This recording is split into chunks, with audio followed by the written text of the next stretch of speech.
We're just right at 4 o'clock, so welcome everyone. I'm going to go ahead and get started. And before I introduce our distinguished speaker today, I'd like to begin with our land acknowledgement. Crow Canyon acknowledges the Pueblo, Ute, Paiute, Dene, and Hickory Apache people on whose traditional homelands our campus sits. Our work is not possible without Indigenous people in the past, present, and future, and we respectfully recognize and honor ancestral and descendant Indigenous communities for their contributions to all humankind. Crow Canyon is grateful to all Indigenous people, and we support the preservation and protection of cultural traditions, ancestral connections, and sacred lands. Thank you to all of our partners. We could not do this without you. Yes, just another Zoom update. Just a quick reminder, when people get carried away and forget, please do put your questions in the Q&A rather than the chat. We get lost in the chat and we don't always get back to them. But as soon as they get into the Q&A section, circled here in red, then we are able to see them and respond to them. You can put them in at any time. If Zoom is giving you a headache, we are live streaming on Facebook, and you can check our YouTube channel to see our past webinars as well.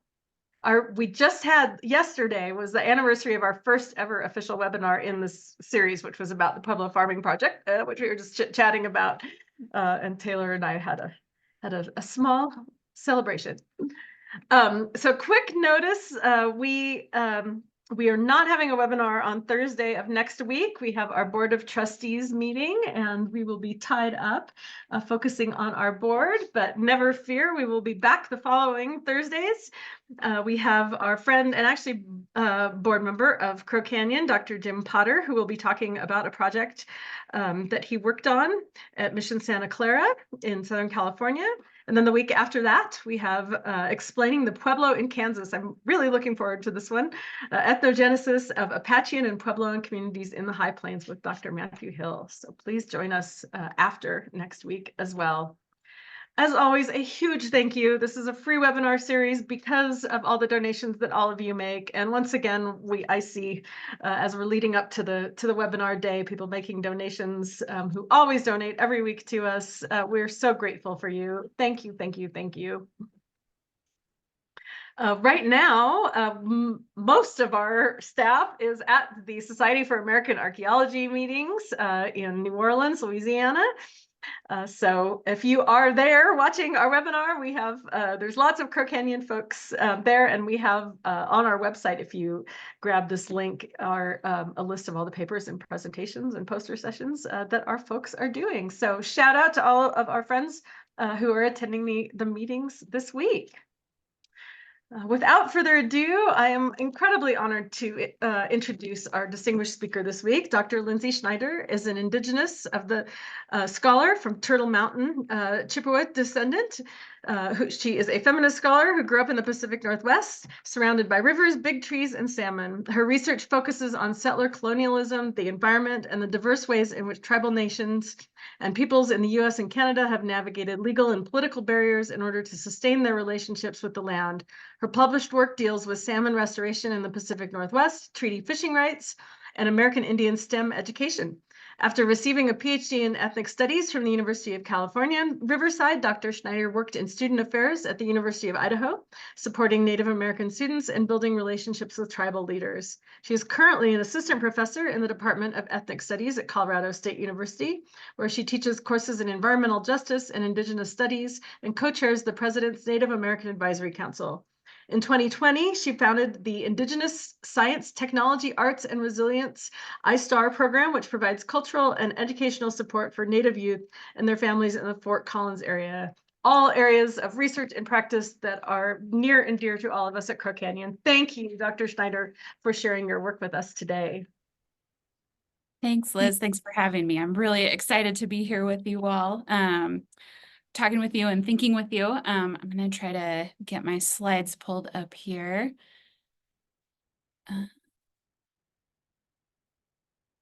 we go.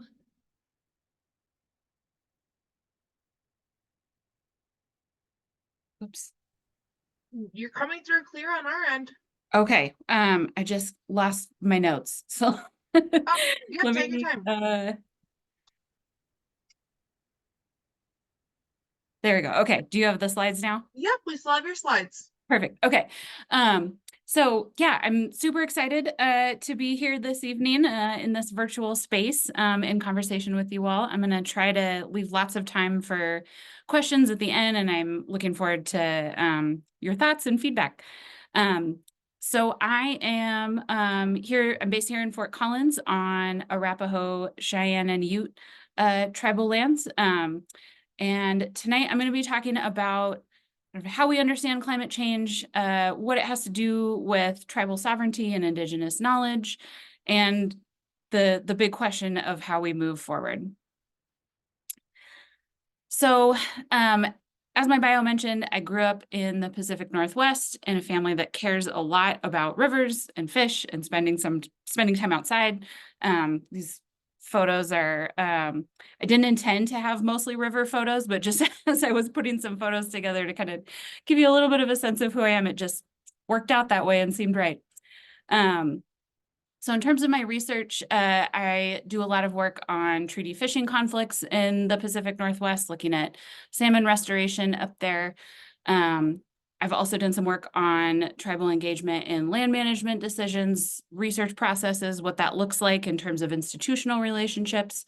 And then I've also ended up sort of unintentionally with this emphasis on what it means to engage youth in land management and how do we prepare them for that kind of work through both STEAM education, through the formal education system, and the sort of cultural resilience and community side of things.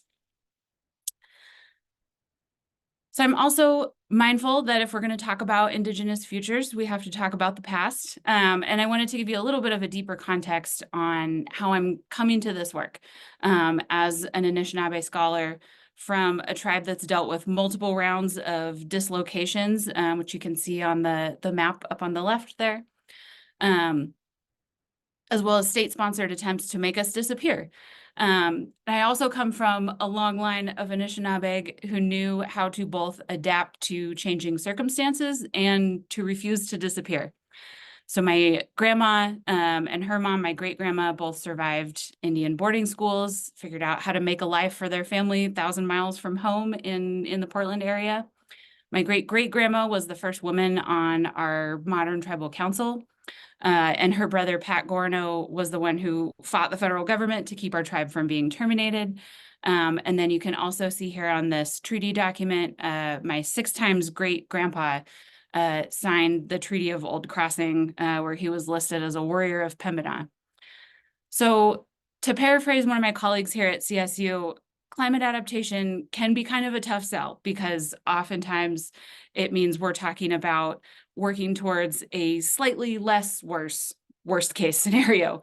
And in many ways, I think that X mark on this treaty that took away most of our homelands in Minnesota could be read in a similar way as a move towards a less worst case scenario. But when I look back at this history of warriors who were in the midst of an attempted genocide, still had the audacity to continue to imagine a future for our people and the courage to try and move towards that future, I think it puts the challenges that we're facing today for me in a very different light. Like, how can we not try, right? So to give you kind of the TLDR version of what I'm going to touch on here tonight, the first key thing I want us to think about is how climate change is fundamentally a colonial issue. The second is that I want us to think a little bit about how ecological damage, especially related to climate change, can be understood as an attack on Indigenous land relationships. And lastly, the idea that radically different futures are possible. We don't have to stay on this path that we're on. All right. So who's responsible for climate change? So this graph is from some 2023 data from the UK-based group Climate Brief. They looked at global CO2 emissions from 1850 to 2023 and said what would happen if we factored colonialism into this history in terms of how we understand who the major carbon producers are. So when you factor in colonial colonial rule, you can see here, obviously, the EU and the UK together are second only to the US in terms of responsibility for historical CO2 emissions. And I want you to remember that this data starts at 1850. That date is going to come back up here in a minute. So in this next set of figures in the graph on the left, it shows responsibility for per capita CO2 emissions, just looking at 2023. And again, here, the inclusion of colonial power as part of the analysis shifts the responsibility, even if we're just looking at current emission levels today. And then in the graph on the right, you can see how factoring in colonial power shifts the way we understand sort of rankings of countries when we look at cumulative CO2 emissions since 1850. So I don't want to get lost in the weeds of the data here, but the main takeaway is that we have to consider the role that colonialism has played in global climate change. And you'll notice that, of course, the United States is at or near the top on all of these charts. So what this data doesn't show is the colonial history of the US as a settler colonial nation. So just a quick review here in case you haven't taken an Indigenous studies class lately. When we talk about settler colonialism, I want to be real specific about what we mean by that. So the mainstream narrative of how we ended up with about 2% of the land in the US being controlled by tribal nations, and I can't even say owned because there's significant chunks of reservations that are owned by non-natives, but how we went from, this entire map being Indian country to just the little blobs in red are reservations today.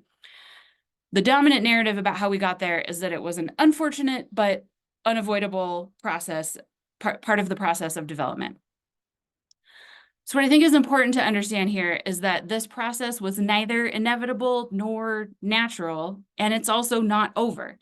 So Patrick Wolf, who's one of the key scholars in settler colonial studies, talked about three important features when we're thinking about what distinguishes settler colonialism from franchise, or what most people think of as, sort of general colonialism. So he talks about it being an ongoing structure, not an event. It's not over. It's after land and territory, not necessarily labor. And that it also, the ultimate intention is to destroy and replace Indigenous peoples with settler society. So settler colonialism is an intentional, ongoing process of eliminating Indigenous populations and then rewriting history with this notion that settlers were always meant to be here. Okay, so with that in mind, we can go back to the question of how we understand who's responsible for climate change. So data shows that the US nation state is at or near the top, no matter how we slice it. But these maps give us a sense of what geopolitical power looked like in the US in 1850, which is where the Carbon Briefs data set started. So the map on the top shows 1784. This middle map is what sort of control of territory looked like in 1850. So there may have been treaties or borders in place that made that, upper Pacific Northwest corner Oregon territory on maps from that period of time. But the land itself was actually still controlled by tribal nations. So this shift between 1850 and today was driven by the settler states project to claim and transform that land by developing it for resource extraction. We'll talk about exactly what that looked like in just a second. So if we know climate change is driven by resource use, and we know that settler colonialism requires resource development in order to support the state's efforts to establish itself as a geopolitical power, we can then also understand how climate change is actually a condition of possibility for the US settler state, not just sort of an unfortunate side effect of how history has played out. All right, so now I want to zoom in on one specific example to illustrate both how this became a problem and what we can do about it. So I think dams are a useful metaphor for settler colonialism. And I also am excited to talk about this tonight. So I grew up in the Northwest, near, as in the Columbia River Basin, where there are a ton of dams. But I think all of these questions also have relevance for those of us here in Colorado, in the Colorado River Basin, thinking about dams and the role they play in sort of the infrastructure of settler colonialism.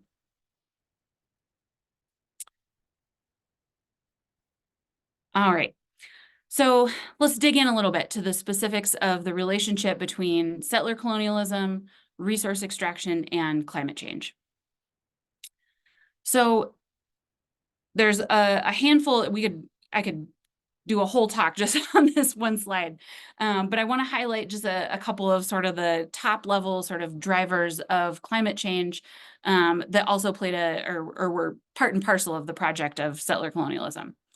So first up is deforestation. So about half of what's now the United States was covered in forest prior to colonization. By 1872, in the eastern United States, half of that forest had been cleared. Across the country, the total deforestation hit a low around 1920, when about 30% of nationally 30% of the forest had been eliminated, and it's increased slightly since then, and then in recent years sort of stayed relatively steady, although those numbers don't account for sort of working forest land that used to be kind of more like a different kind of forest, right? The biodiverse, not naturally occurring because it was managed by Indigenous people, but not the sort of like timber monocropping that we see in some places today. And then a huge part of how that deforestation actually happened was the Homestead Act, which literally rewarded settlers with property titles for turning dispossessed Indian land into farms and ranches. And of course, we can't ignore that this was happening at the same time that buffalo were exterminated from the Great Plains. Turns out that all that native grassland that they coexisted with and that was plowed under as part of the Homestead Act was actually really good at carbon capture, and the industrial monocrop agricultural system that we have replaced it with is responsible for a significant chunk of those CO2 emissions that we were talking about. And then there's also energy development. So a huge part of the drive for some of that land acquisition was also about access to gas and oil reserves. Hopefully some folks have seen Killers of the Flower Moon, which paints a pretty bleak picture of the violence of how all of that happened in sort of Oklahoma. We could also talk about uranium mining on Navajo land for weapons that have been used to support US imperialism. I was just talking with my students this week about the connections between uranium getting mined on Navajo land and then tested on Pueblo land at the Los Alamos National Lab and then refined at the Hanford nuclear site, which is right about smack dab in the middle of this map that you're looking at, on Colville and Umatilla and Nez Perce land in what's now Washington State. So we have all these ways in which climate change has been driven by settler colonialism. So I want to think a little bit about how all of this has actually been, dams have been kind of a key driver in this process as one of the mechanisms of settler colonial development. So obviously they played a role in sort of enabling the timber industry. This map here shows you Army Corps of Engineers and Bureau of Reclamation dams. What it doesn't show is any of the many small check dams or splash dams that were built where, this is the Columbia River Basin covers, Oregon, Washington, and Idaho. A lot of that area was heavily forested. So loggers would build little dams, clear cut the hillside, knock all the logs into the creek or the river so that they built up behind the dam and then knock the dam out. It flushed all the logs downstream. Super easy and cheap way to transport your timber. Turns out it's not so great for salmon or the environment in general. And then, of course, dams play a role in irrigation. All of the little purple squiggles on this are Bureau of Reclamation dams, where they're not necessarily providing hydroelectric energy. Their sole purpose is just to capture water for agricultural irrigation. And then the red dams, the Army Corps of Engineers, most of those are hydroelectric or power generating dams. And while, you know, it's slightly more complicated because those hydroelectric dams aren't necessarily producing carbon through with the energy that they're producing, but they're still fueling that sort of increased appetite for energy that, you know, has broader impacts in terms of what sort of our baseline is for energy consumption. And then, of course, there's also the sort of specific ecological impacts that the system has. So, you know, behind every one of these dams is a reservoir. That means we're seeing increased reservoir evaporation, which has, you know, connected to the drought and wildfire cycles that we see both in the Northwest and here in Colorado. And then, of course, there's the species-specific ecological disruption. So there's, again, I could spend a whole hour just on this, but the main one we're going to kind of think through this evening is salmon, right? As an anadromous species, they're born way upstream. They have to be able to swim out clear to the ocean. They go to Japan and Russia, and then swim back and spawn, usually back right about in the same place where they came from. So dams obviously are a huge barrier that have had just devastating impacts on salmon populations in the Pacific Northwest. All right, so next I want to look at one specific dam as an example of how they don't just drive these material processes of colonialism. They also play a really critical role in the social and political processes. So this green arrow is pointing you to the Dalles Dam, which is also the location of Celilo Falls.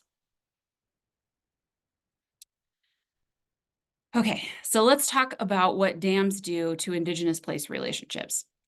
So this photo on the top is a view looking upstream at Celilo Falls. So before construction of the Dalles Dam, Celilo Falls was one of the longest continually occupied sites in North America. And if you think about, you know, if you've ever seen the Columbia River, think about how big that river is. You know, you saw the map of just how enormous the Columbia River Basin. It drains a huge area, and how many millions and millions of fish had to go past this spot to get to their spawning grounds upstream. So they all stack up here kind of at the base of the falls, catch their breath.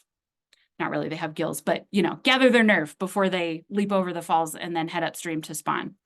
So if you have a dip net and you know what you're doing, it's an excellent place to harvest fish. And since fish can be smoked and dried, they were and still are an incredibly important shelf-stable source of protein, which is partly why Celilo was a hub for economic trade, political diplomacy, is incredibly important cultural site for networks that stretched across the western half of the continent. It would be really hard to overstate just how important this place is to tribal nations in the Pacific Northwest. So important, in fact, that tribal leaders made sure that fishing rights were written into all of the treaties that they signed with the government of the United States. And tribal members have continued to fight for those rights, even when the national attitude towards Indigenous rights and tribal sovereignty have been at their lowest. So this is in part why Celilo became the site of the Dalles Dam. And that second picture on the bottom is a view from upstream looking downstream at the Dalles Dam. And the falls are just underneath the water right at about the bottom of that picture.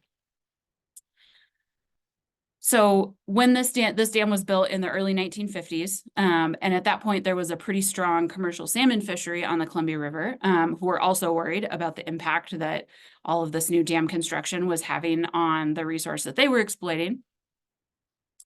So the Army Corps of Engineers and the federal government, when they put this dam in, actually bought support for the dam from the commercial fishing industry by saying, well, this dam's going to end Indian fishing once and for all, and it'll eliminate your competition. So of course, it's no stretch to imagine that they were thinking, right, if we can just end the fishing, maybe these pesky Indians will disappear too. Now, of course, that wasn't the argument that they highlighted in the public discourse. That was about the need for hydroelectric power because of demand for aluminum and plutonium production, thanks to the Cold War and the Korean War, which was ramping up at the time. But if you think about major conflicts that have happened over places that are important to Indigenous people, the Dakota Access Pipeline, Oak Flat, Oka, the Black Hills, Celilo, it is almost always a conflict between a place that embodies the deep connection that Native people have to their homelands and the state's desire to develop or extract natural resources. The material dimension of those conflicts is important, but I argue that it is just as important to look at what the sort of discursive side of what work this is doing. So this picture is from Columbia Hills State Park. So you can see obviously some of the basalt columns in this photo look a little out of place. The reason for that is that there were a number of really important pictographs or rock art that had tremendous cultural value at Celilo Falls that all would have been submerged in the reservoir behind that dam. So when they constructed the dam, they blasted the pictographs out of the walls of the river canyon, kind of broke them apart and then brought them to this state park that's on the Washington shore of the Columbia River, just a little bit downstream from where you can see the dam from where this park is located. So what's going on here? It's a very strange place because the rock art is really cool and you know, obviously that like Native people still have relationships with the place writ large, and those pictographs are still really important, connected to a lot of tribal stories and knowledge and history. But it is so strange to pay $5 and then walk into this state park where you know, walk this little quarter-mile loop paved path and look at this cultural heritage display. So I think what's going on here is that when these sacred sites or places that kind of encapsulate Indigenous land relationships get damaged or destroyed, part of what happens, especially, you know, when we do things like this park, is that the severing of the connection, the Indigenous connection with the land, ends up making the Indigenous history part of then this sort of publicly owned cultural heritage. So what that actually does in terms of, you know, thinking about, again, kind of the discursive side of how we're understanding settler colonial power, it makes Indigenous connection to place something that happened in the past, right? Settler colonialism's over, we lost, we become the people who used to live here, even though, of course, that's not true. It also, I think, works to constrain place relationships to particular sites. So rather than a relationship with the entire river basin because of the salmon, and the way both salmon and people were traveling throughout that landscape, as well as the ocean itself, right? It becomes like the native relationship is just with Celilo, and that's drowned, that's erased. So we've severed that relationship.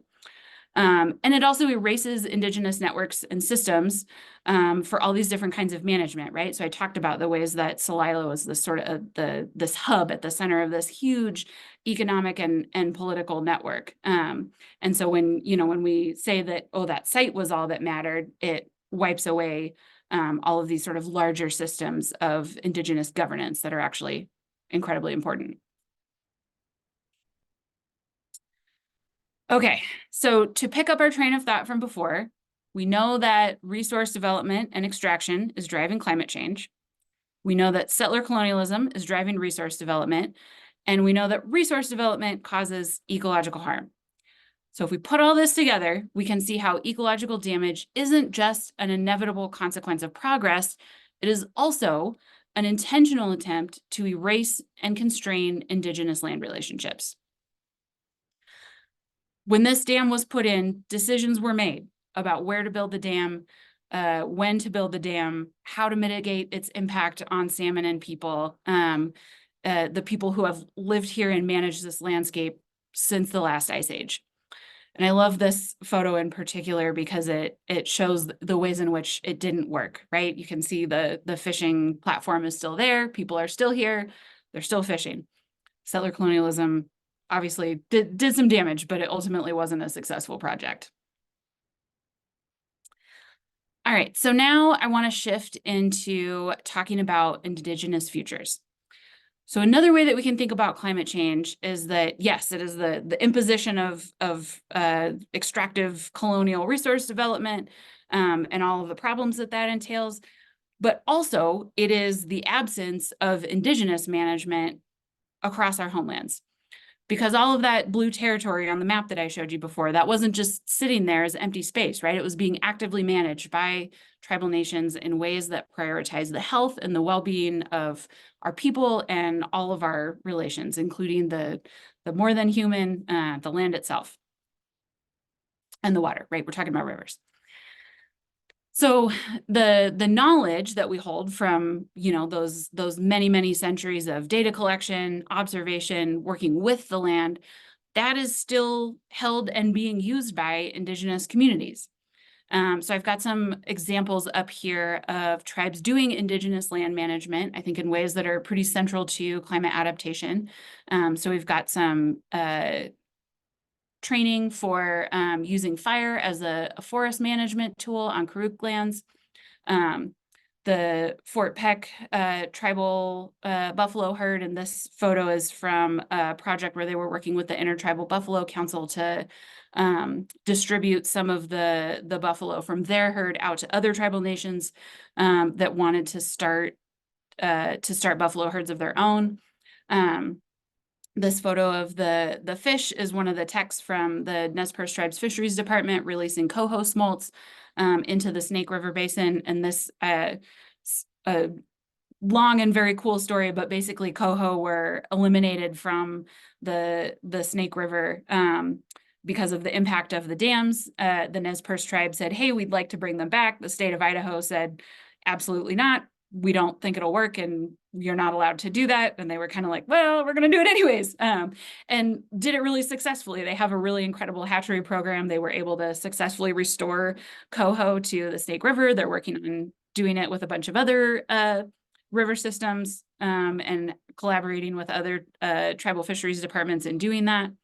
And I think that the cool thing about all three of these examples is that none of them are actually on reservations, right? So the Karuk Fire project is happening on a mix of National Forest Service and private land. The Fort Peck are sending those buffalo out, right, like across the country. And this coho release is actually happening in the Nez Perce National Forest. And then, of course, you know, if we're going to talk about Indigenous land management, we've got to talk about how we're making sure that the youth are ready to take up that work.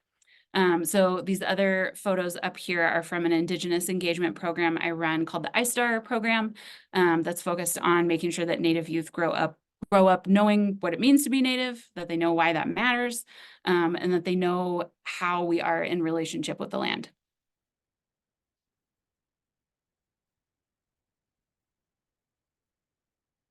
So these examples they give me so much hope that a different kind of future than the one we've been told to accept is possible. So this photo is from, this was taken on the Elwha River in Washington. And this project was one of the first major dam removals in the country. At the time, it was the biggest dam that had ever been taken down. And it was really a game changer, not just because it set the precedent that dam removal is a thing that we can do, but also because the salmon came back. So when the biologists who were part of the planning process for this removal, they thought, okay, it's like, yes, they might come back. It could take years. And then literally like weeks after they took the dam out, they were seeing salmon making their way up past where the dam used to be to get upriver. And this particular dam is on the Elwha Rivers on the Olympic Peninsula in Washington. So not technically part of the Columbia River Basin, but nearby. So obviously restoration is a long and difficult road. But a huge part of why this particular project was so successful is the involvement of tribal nations. So the Lower Elwha Clallam tribe had a really big say both in pushing for the decommissioning and removal of this dam, and they've been really taking the lead on what the sort of post-removal restoration work looks like, because you can't just take a dam out and hope for the best. You have to also do a lot of work to make sure that the landscape gets back to a kind of healthy functioning baseline. And the tribe has really been a really key part of making the decisions and doing the actual work of making sure that happens. So this is why I like to use the analogy of dams and the settler state, right? Dams don't last forever. All over the Pacific Northwest, dams are reaching the end of their intended lifespan. Most dams have sort of a working life of about 100 years. And the main dams on the main stem of the Columbia River all went in the early 1900s. So we're, time is up. And environmental managers are having to answer some increasingly tough questions about how long we can maintain the system while the ecological consequences continue to pile up, right? And I think there's been some particularly pointed conversations in recent years that are really exciting about the lower Snake River dams, the 4 dams that are kind of closest to where the Snake River dumps into the Columbia River, because they've kind of been identified as like near the end of their lifespan, not earning their keep in terms of, the energy and agricultural water that they're producing, and their particularly impact on salmon, which also has effects for the southern resident killer whale population. So it's become kind of this regional conversation that I think is really important and exciting to see move forward. Obviously, the dam removals that are happening right now on the Klamath River are also another really exciting development. And I think all of these projects are also raising questions that we need to consider here in Colorado too. Okay, so I also want to offer a sort of a brief word of caution here. I've talked about Indigenous knowledge and Indigenous land management practices, and while it is good and great that these things are getting the attention that they deserve in academia and amongst environmental policy and management circles, I'm also a little concerned about the ways in which this interest in Indigenous ways of knowing and being can kind of be treated like those petroglyphs from Celilo, taken out of context, removed from the community that generated them, and then made available to the general public to sort of claim as their heritage. For a price, of course, right?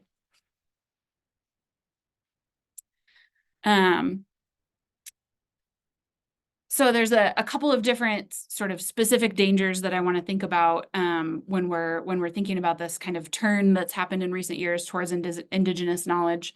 The first is the ways that the interest in Indigenous knowledge or indigeneity is really about inclusion of sort of the safe kinds of Indigenous knowledge.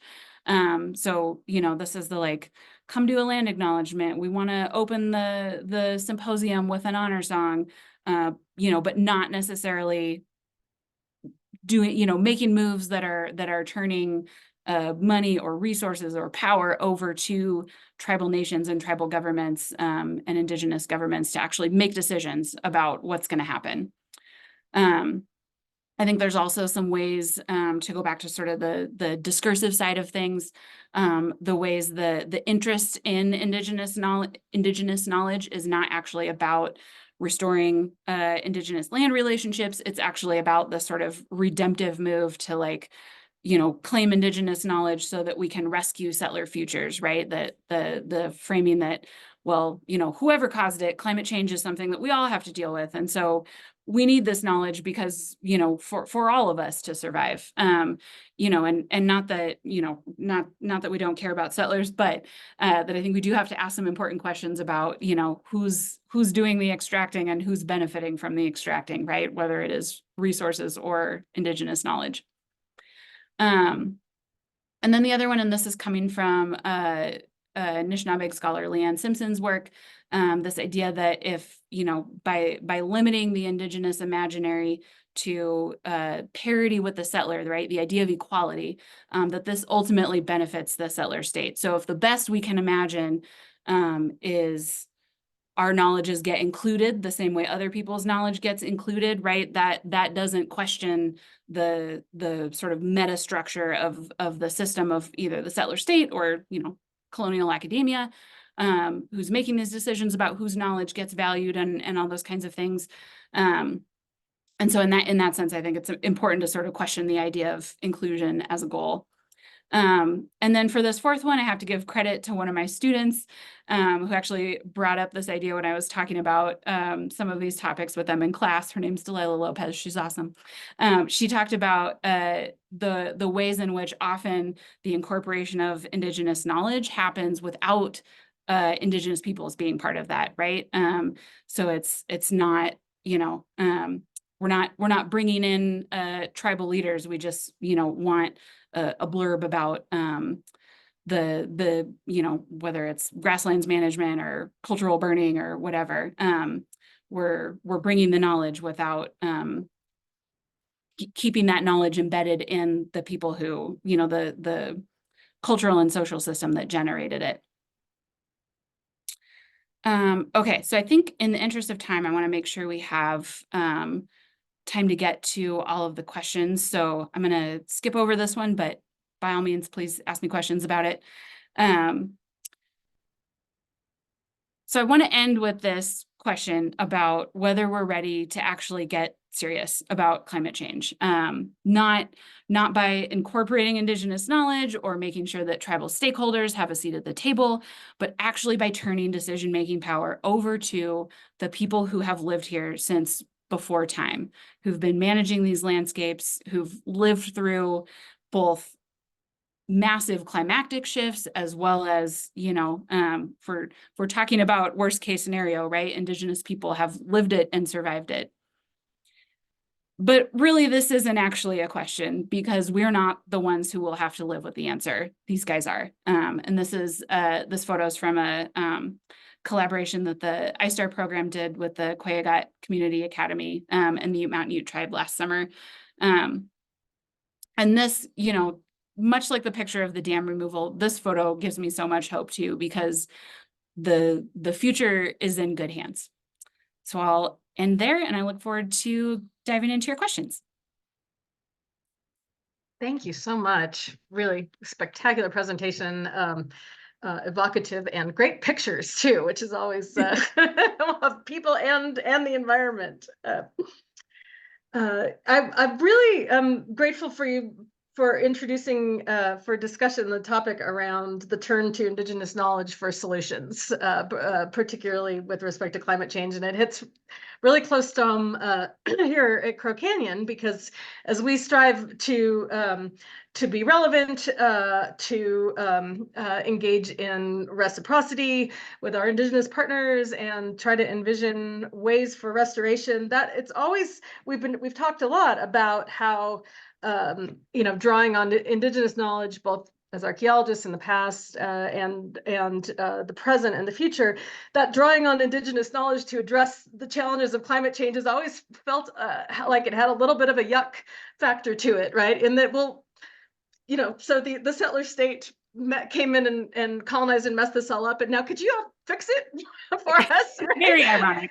And I've never been able to articulate that particular yuck factor. So thank you for that slide. And I was wondering if you could just kind of talk a little bit more about that, right? You know, when you have organizations where our intentions are good, not so much, you know, but there's organizations, like you said, who kind of can appropriate and use the language of it, but not actually include and or return, you know, benefits to the communities. But how would we go about addressing that in good faith?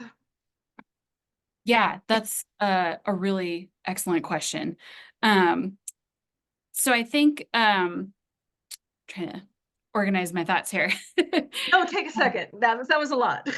Yeah, I mean, it's challenging, right? And I think it is particularly climate change and climate adaptation, I think are in some ways like a really useful space to talk about these dynamics. They're happening in many places, right? But because I think with climate change, there's this urgency factor, right? The like, we don't have time to do this right. We have to do it now. You know, because of the impending ecological crisis. Right. And like, that's real. I get that. But I also think that's where, right, understanding like the ways in which Indigenous people have been through this before, right? And we can kind of like deconstruct where some of that urgency is coming from. So I think in terms of, I think your question's kind of about the how, right? The like, what does that actually look like? Yeah. So I had a slide on here that I didn't get to because I wanted to make sure we had time for questions. Put it back up. I was kind of like, darn, Indigenous futurism. Okay, well, let me actually, maybe I will just. That'd be great. Okay. Yeah, we got plenty of time. Okay, great. So, okay. So I want to kind of present this as sort of like a scale that we could think about for like what engagement or you know moving towards decolonization might actually look like. So this picture that I have up here on the left is a still from Colorado State's land acknowledgement video.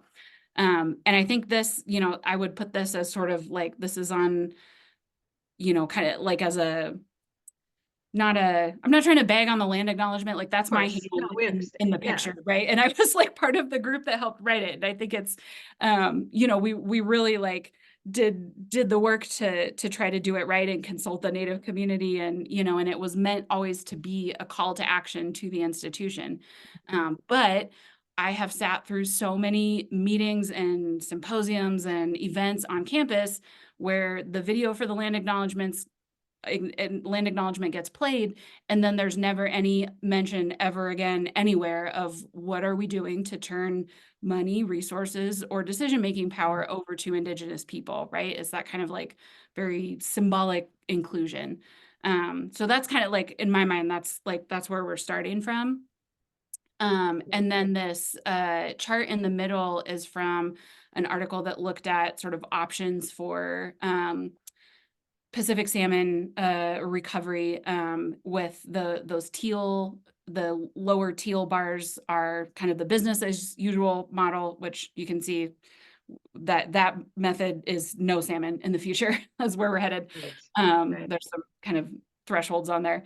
And then if we try all of the available strategies under Western science, right, that gives us a slightly better chance. And then with co-governance with Indigenous peoples, right, that's the only method that sort of pushes it over the top in terms of sustainability. So co-governance is great. I think like this here's a model for like we're sharing decision making. We know that, you know, people have different kinds of vested interest in this, but we understand that Indigenous peoples are more than just stakeholders. So we're actually going to share management. And then this picture on the far right is from a coho salmon restoration project by the Nez Perce tribe, and I touched on this briefly. So the tribe said, you know, they had the state government saying, this isn't possible. You're not allowed to do it. We're going to arrest you if you do, right? They actually, when the first time they released coho smolts, were super careful to only have like enrolled tribal members be part of it because of jurisdiction issues, right? It's actually a super amazing and badass story that they did this. I have so much respect for the folks involved.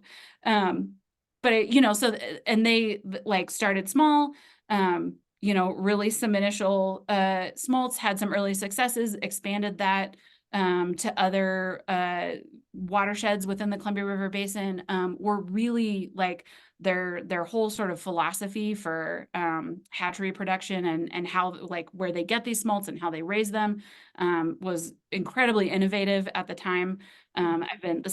Some of this work is all part of a book project that I'm working on. So I've been doing a deep dive on like hatchery data from the mid 1900s. And the funny thing is, like at the time, there were fisheries scientists saying hatcheries don't really work to raise fish that will survive in the wild. But none of the hatcheries were doing that. They were all just, you know, doing the kind of standard feed them pellets from above and put them all in like concrete raceways. And what the tribes have been doing is what even back then, fisheries scientists were saying this is what you need to do if you actually want to raise hatchery fish that have a shot of, you know, evolving back into wild salmon. And so it's an incredible story of the ways in which the tribe said our relationship with this river comes first. You know, we're flying in the face of what the settler state is telling us we can do here.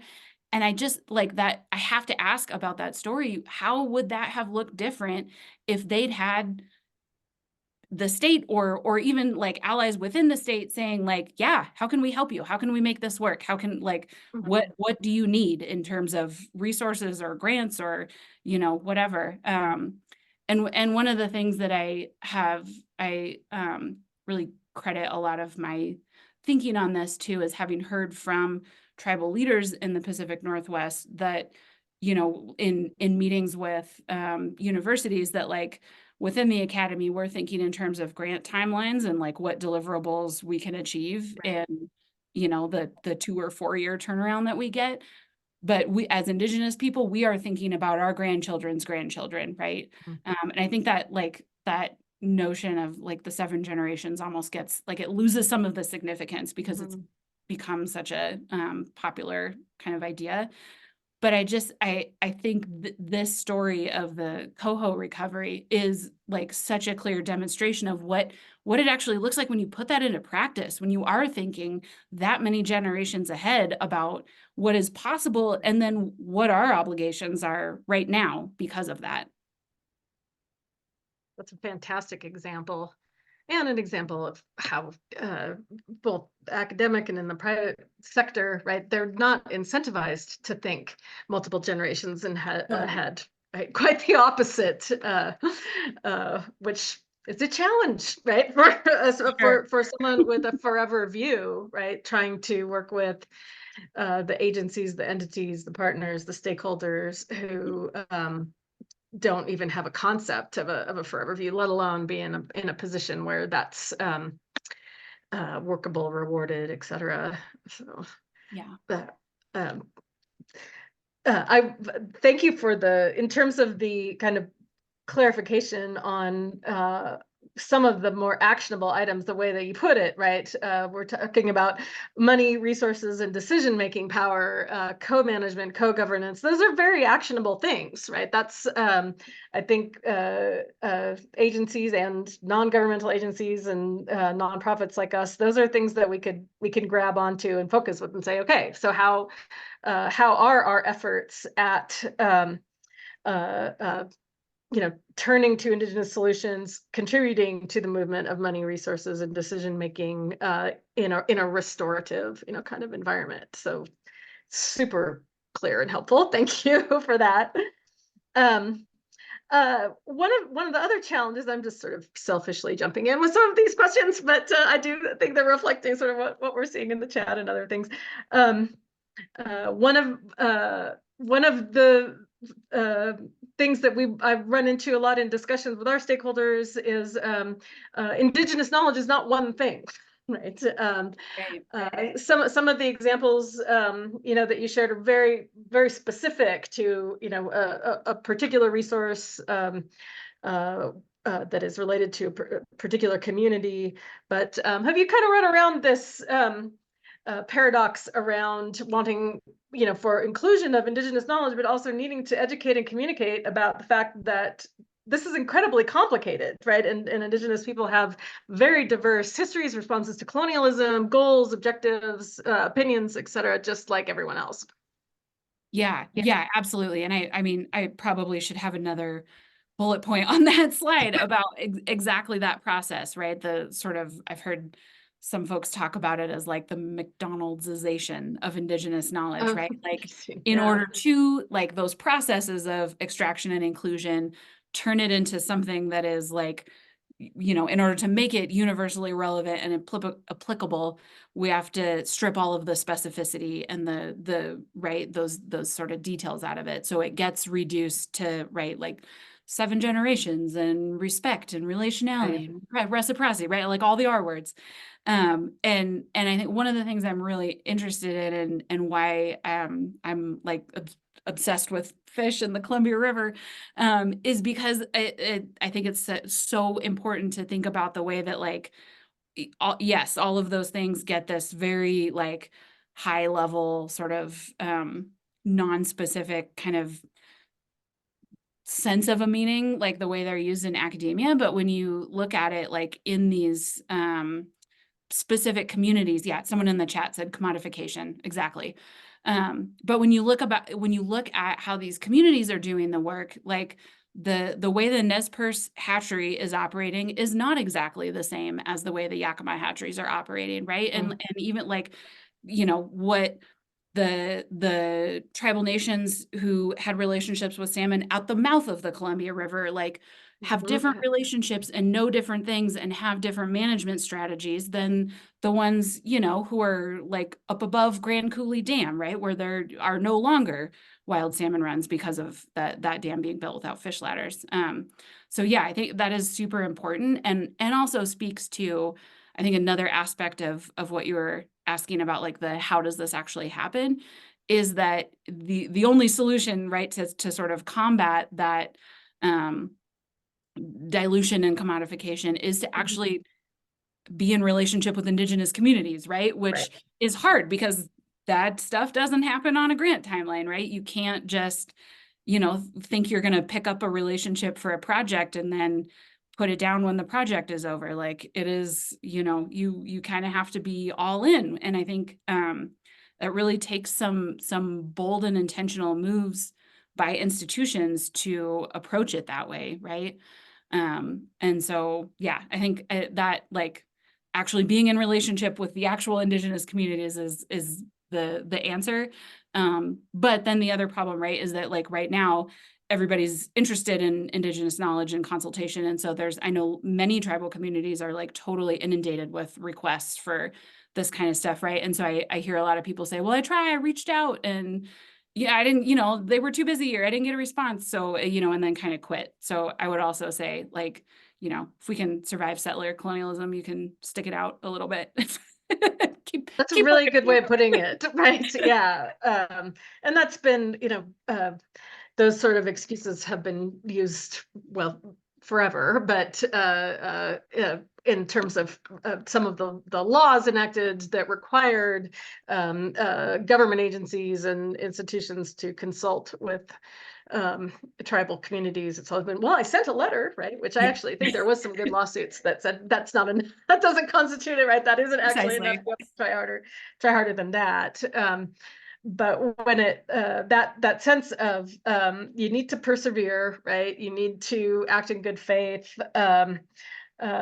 You know, it's just it's the same kind of yuck factor around putting the onus on the tribal community or people to respond to your request about, you know, what you think is important. And so I guess for us, we'd probably throw in sort of co-development of projects, and research has been something that's been important to us, along with co-governance, co-management.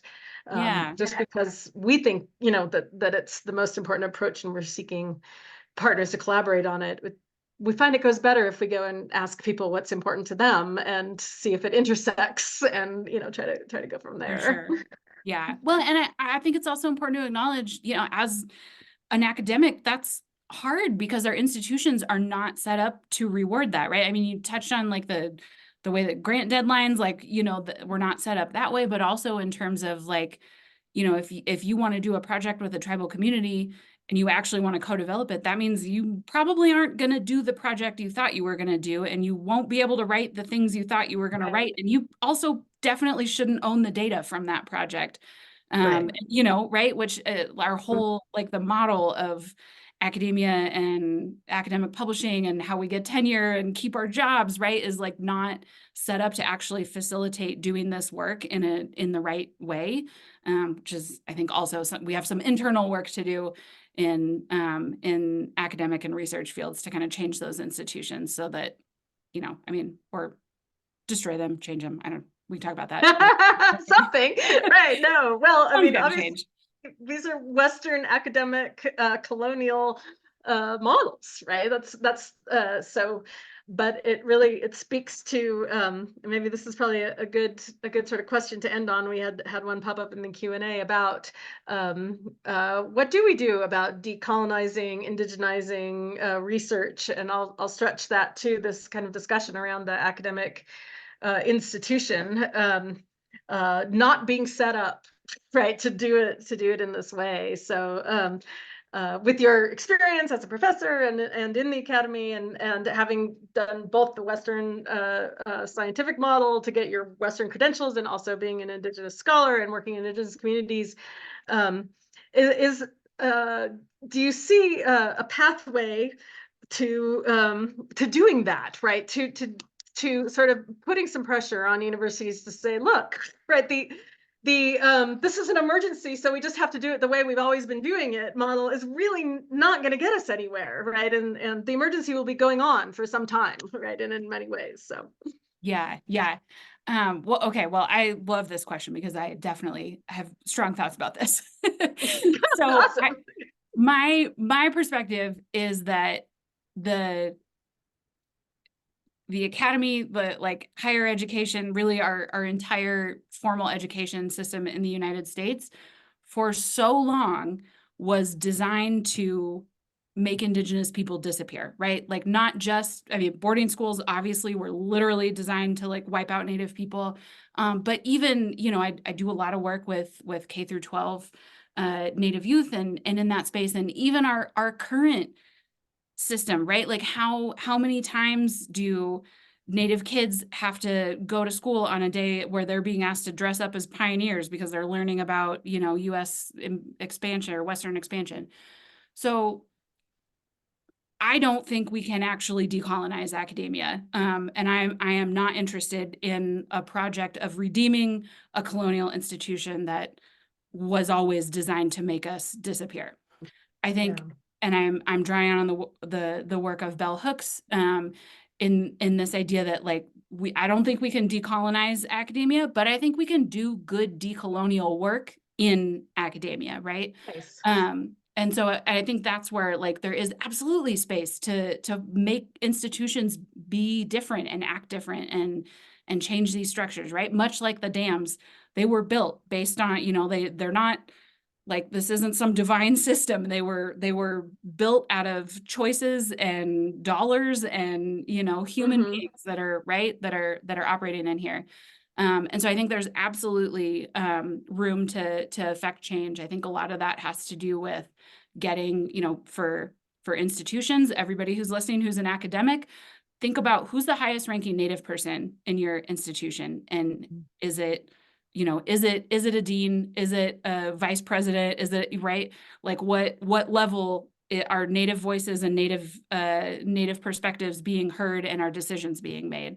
I think that's one of the, you know, from the research I've done, I think that's one of the biggest changes we can make, is to make sure that those positions exist, and that we're getting folks in them who know how to do that work, and, you know, and not just doing sort of like, oh, we have Indigenous representation, like good enough, but like, you know, getting folks who know how to do institutional change work.